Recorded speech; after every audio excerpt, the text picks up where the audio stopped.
ಹಾಂ, ಫೈರಿಂಗ್ ಯಾವ ಸಿಚುವೇಶನ್ ನಾನು ಈಗಾಗಲೇ ನಿಮಗೆ ಹೇಳಿದೆ.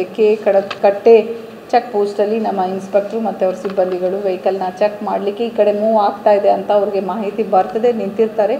ಅಲ್ಲಿ ಕೂಡ ಇವರು ಸ್ಟಾಪ್ ಮಾಡೋಕ್ಕೆ ಹೋದಾಗ ಅವರು ಇಮಿಡಿಯೇಟಾಗಿ ಸ್ಟಾಪ್ ಮಾಡಲ್ಲ. ಸೊ ಅವರು ಕೂಡ ನಮ್ಮವರು ಚೇಂಜ್ ಮಾಡ್ಕೊ ಬರ್ತಾರೆ, ಅರಬ್ ಕಟ್ಟೆ ಬರ್ತಾರೆ. ಸೊ ಅದಾದಮೇಲೆ ಲೆಫ್ಟ್ ತೊಗೊಳ್ತಾರೆ ಸೊರಟೂರು ಕಡೆ.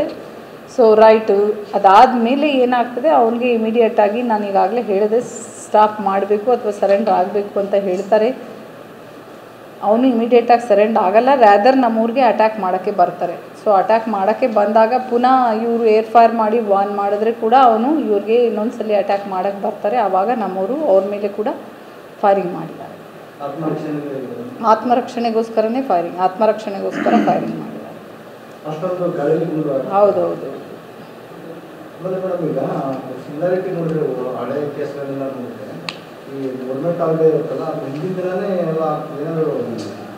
ಯಾಕೆ ಯೂಶ್ವಲಿ ಆ ಥರ ಮಾಡ್ತಾರೆ ಅಂತ ಹೇಳಿದ್ರೆ, ಯಾರೂ ಮೂಮೆಂಟ್ಸ್ ಇರಲ್ಲ, ಸಿಬ್ಬಂದಿಗಳಿರಲ್ಲ, ಆಫೀಸರ್ಸಲ್ಲಿ ಯಾರೂ ಬರಲ್ಲ, ಮತ್ತು ಅವರು ಈಸಿಯಾಗಿ ಹೋಗ್ಬಿಡೋಕ್ಕೆ ಆಗುತ್ತೆ, ಎಸ್ಕೇಪ್ ಆಗೋಕ್ಕೆ ಕೂಡ ಈಸಿ ಆಗುತ್ತೆ. ಹಾಲಿಡೇಸ್ ಅಂದರೆ ಅಲ್ಲಿ ಮೂಮೆಂಟ್ಸ್ ಇರಲ್ಲ. ಅವ್ರು ಬೆಳಗ್ಗೆಯಿಂದ ಸಂಜೆ ಬಂದು ವಾಚ್ ಮಾಡಿ ಅವ್ರು ಏನು ಕೆಲಸ ಮಾಡ್ಬೋದು, ಅದು ಈಸಿಯಾಗಿ ಟಾರ್ಗೆಟ್ ಮಾಡಲಿಕ್ಕೆ ಆಗ್ತದೆ ಅನ್ನೋದು ಅವ್ರದ್ದೊಂದು ಇದಿರ್ತದೆ. ಯೂಶ್ವಲಿ ನಾನು ನಿಮಗೆ ಹೇಳಿದೆ, ಅವ್ರದ್ದು ಮೊಬೈಲ್ ಯೂಸ್ ಮಾಡಲ್ಲ, ಟೆಕ್ನಿಕಲಿ ಯೂಸ್ ಮಾಡ್ದೇನೆ, ಬಿಕಾಸ್ ಮೊಬೈಲ್ ಯೂಸ್ ಮಾಡಿದ್ರೆ ಈಸಿಯಾಗಿ ಸಿಕ್ಕಾಕೊಂಡ್ಬಿಡ್ತೀವಿ ಅನ್ನೋದೊಂದು ಅವ್ರ ಹತ್ರ ಇದೆ.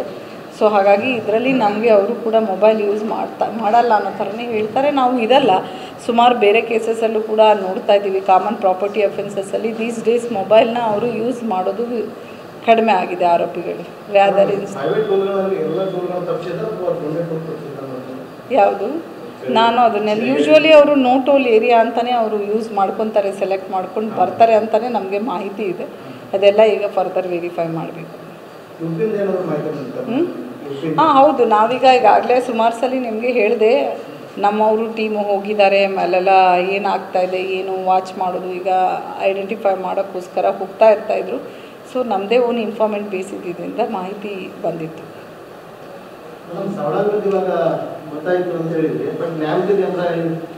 ಅದ್ರ ಬಗ್ಗೆ ಕೂಡ ನಮಗೆ ಈಗ ಮಾಹಿತಿ ಇದೆ, ಐಡೆಂಟಿಫೈ ಮಾಡಿದ್ದೀವಿ, ಅದನ್ನು ಕೂಡ ಮಾಡ್ತೇವೆ ಶೀಘ್ರ.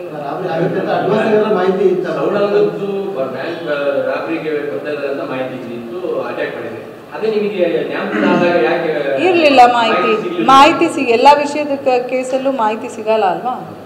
ಇವಾಗ ನಾವು ಹೋಗಿ ಮಾಹಿತಿಯನ್ನು ಕಲೆಕ್ಟ್ ಮಾಡಿದ್ದೀವಿ, ಏನೇನು ಆಗ್ತಾಯಿದೆ ವೆರಿಫೈ ಮಾಡಿದ್ದೀವಿ.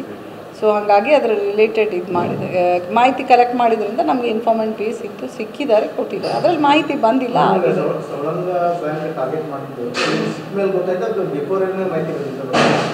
ಅಲ್ಲ, ಹಿಂಗೆ ಬರ್ತಾ ಇದ್ದಾರೆ ಏನೋ ದರೋಡೆ ಮಾಡೋಕ್ಕೆ ಅಂತ, ಅವ್ರು ಈ ಕಡೆ ಬರ್ತಾ ಇರ್ಬೇಕಾದ್ರೆ ಇವ್ರನ್ನೆಲ್ಲ ವಿಚಾರಣೆ ಮಾಡಿದ ಮೇಲೆ ನಮಗೆ ಗೊತ್ತಾಗ್ತದೆ.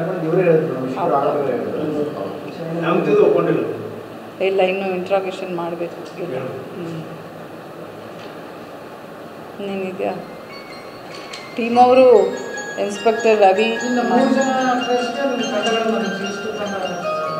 ಇವಾಗ ಅವ್ರಿಗೆ ಮಾಡೋಕ್ಕೆ ಪ್ರತ್ಯೇಕವಾಗಿ ಒಂದು 4 ತಂಡಗಳನ್ನ ಮಾಡಿದ್ದೀವಿ. ASP ಚನ್ನಗಿರಿ ಈಗಾಗಲೇ ಇದೇ ಪ್ರಕರಣವನ್ನು ತನಿಖೆ ಮಾಡ್ತಾ ಇದ್ದಾರೆ.